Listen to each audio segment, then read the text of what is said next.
आपण पाहत आहात ए स्टार न्यूज चॅनल आणि हे आहेत आजच्या ठळक बातम्या. समसापूर शिवारात अवैध फटाक्याच्या अड्ड्यावर पोलिसांची धाड. परभणी तालुक्यातील समसापूर शिवारात एका अवैध फटाके निर्मिती करणाऱ्या अड्ड्यावर परभणी ग्रामीण पोलिसांनी छापा टाकत मोठी कारवाई केली आहे. या कारवाईत फटाके निर्मितीसाठी वापरण्यात येणारे विस्फोटक पदार्थ व रसायने असा एकूण 1,91,000 रुपयांचा मुद्देमाल जप्त करण्यात आला असून या प्रकरणी 2 जणांविरुद्ध ग्रामीण पोलीस ठाण्यात गुन्हा दाखल करण्यात आला आहे. परभणी ग्रामीण पोलिसांना मिळालेल्या गोपनीय माहितीनुसार समसापूर शिवारातील गट क्रमांक 94 मध्ये विना परवाना फटाके निर्मिती सुरू असल्याची माहिती मिळाली होती. त्यानुसार दिनांक 3 एप्रिल शुक्रवार रोजी दुपारी सुमारे 4:15 वाजेच्या सुमारास पोलिसांनी छापा टाकला. यावेळी घटनास्थळी संजय सदाशिव शिंदे व सुदर्शन सदाशिव शिंदे दोघे राहणार लहुजीनगर परभणी यांना ताब्यात घेण्यात आले. या कारवाईत अवैध फटाके निर्मिती सुरू असलेल्या एकूण 6 खोल्यांची पंचासमक्ष झडती घेण्यात आली. झडती दरम्यान ल्युमिनियम पावडर, काळी व पिवळी रासायनिक powder, sulphur powder, ground board, सुतळी बॉम्ब, फ्यूज बंडल, सुतळी, दोरी तसेच विविध पॅकिंग साहित्य असा मोठ्या प्रमाणात विस्फोटक साहित्य आढळून आले. याशिवाय तयार फटाके व त्यांचे पॅकिंग बॉक्सही जप्त करण्यात आले. पोलीस उपनिरीक्षक मोहिते यांनी पंचासमक्ष सविस्तर जप्त पंचनामा करून आवश्यक नमुने तपासणीसाठी घेतले. मुद्देमाल अत्यंत ज्वलनशील असल्याने तो घटनास्थळीच सीलबंद करून त्यावर सीलमोहर करण्यात आली. ही कारवाई पोलीस निरीक्षक जीवन राजगुरू यांच्या मार्गदर्शनाखाली पोलीस उपनिरीक्षक मोहिते, पोलीस नाईक अरविंद धबडे व पोलीस अंमलदार ठिकाणे यांनी केली. या प्रकरणी पोलीस नाईक अरविंद धबडे यांच्या फिर्यादीवरून संजय शिंदे व सुदर्शन शिंदे यांच्याविरुद्ध फटाके पदार्थ अधिनियम 184 चे कलम 5 व 6 तसेच विस्फोटक पदार्थ अधिनियम 1908 चे कलम 287, 28 आणि भारतीय न्याय संहिता कलम 3(5) अन्वये ग्रामीण पोलीस ठाण्यात गुन्हा दाखल करण्यात आला आहे. घटनेचा अधिक तपास पोलीस निरीक्षक जीवन राजगुरू करीत आहे. महिलेवर अत्याचार प्रकरणी दीपक मुदगलकर विरुद्ध नानालपेठ पोलीस ठाण्यात गुन्हा दाखल. परभणी शहरातील एका 43 वर्षीय महिलेस जीवे मारण्याची धमकी देत तिच्यावर जबरदस्तीने अत्याचार करण्यात आला.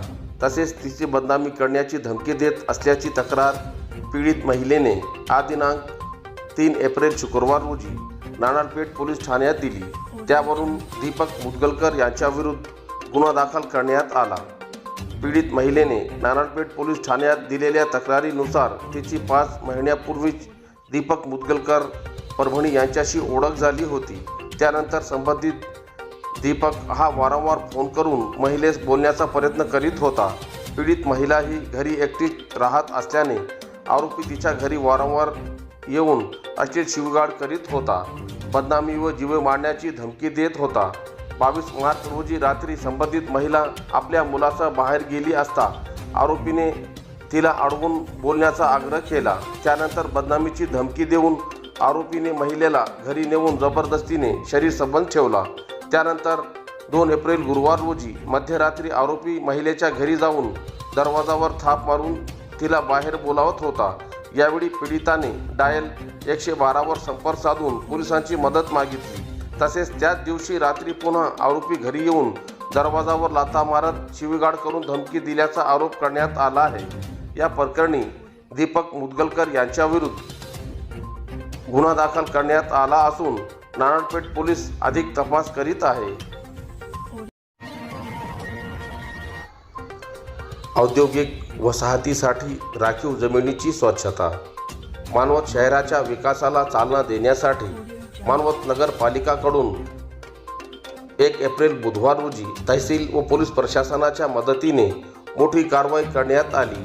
औद्योगिक वसाहतीसाठी राखीव असलेली जमीन काटेरी झुडपातून मुक्त करत स्वच्छता करण्यात आली. मानवत नगरपालिकाकडून 1988 साली भूसंपादन करून सर्वे क्रमांक 377/1 ब 300 78/1 मधील सुमारे 5 हेक्टर 9R क्षेत्र औद्योगिक वसाहतीसाठी राखीव ठेवण्यात आले होते. संबंधित जमीनधारकांना नियमानुसार मोबदला देऊनही जमीन अधिकृतरित्या संपादित करण्यात आली होती. मात्र गेल्या काही वर्षात या परिसरात मोठ्या प्रमाणात काटेरी झुडपे वाढली होती. तसेच उद्योग सुरू करण्यासाठी अनेक इच्छुक पुढे येत असतानाही काही व्यक्तींनी दबाव टाकत अडथळे निर्माण केल्याची माहिती समोर आली होती.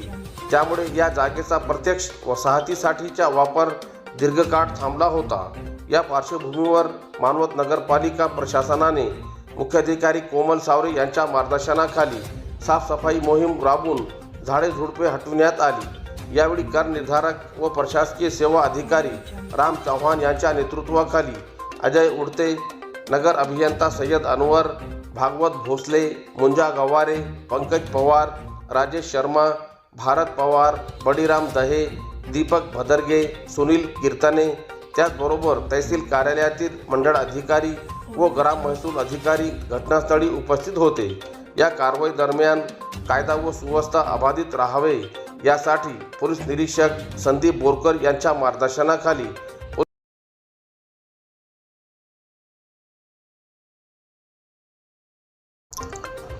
पसायदान जगातील सर्वोत्कृष्ट प्रार्थना चैतन्य महाराज देगलूरकर. श्री संत ज्ञानेश्वर महाराजांनी जगताच्या कल्याणासाठी भगवंताकडे पसायदान मागितले. पसायदान ही ज्ञानेश्वर महाराजांच्या अंतःकरणातील जगाच्या पाठीवरील परिपूर्ण प्रार्थना आहे.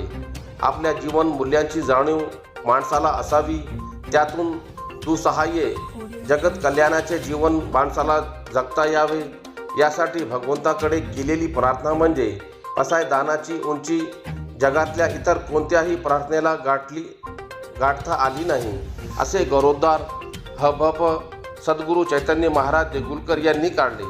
ते सेलू येथील साई मंदिर सभागृहात आयोजित वसंत व्याख्यानमालेतील 7व्या वर्षातील पहिले पुष्प गुंफताना गुरुवार 2 एप्रिल रोजी आशीर्वचनपर बोलत होते. पसायदानातील ओवीचे विस्तृत विवेचन करताना ते म्हणाले की आपल्याला सुखामागे जायचे आहे, परंतु ते सुख प्राप्त करण्याचा मार्ग कोणता, साधन व साध्य रूपाने कृतीच्या संकल्पनांचा विचार व चिंतन करता येते. संत महात्मे जे विचार करतात ते साध्या रूपाने विचार करतात.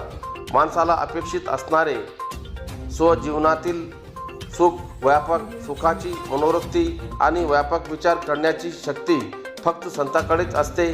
त्यामुळे सुखाची अपेक्षा करणाऱ्यांनी संतांच्या मागे गेले तरच सुख प्राप्त होते. मात्र त्याउलट आपल्या मनाच्या मागे आपली धाव असते. मला काय वाटते त्यापेक्षा जगद्गुरू श्री संत महाराज यांना काय वाटते याचा विचार केला तर मानवाचा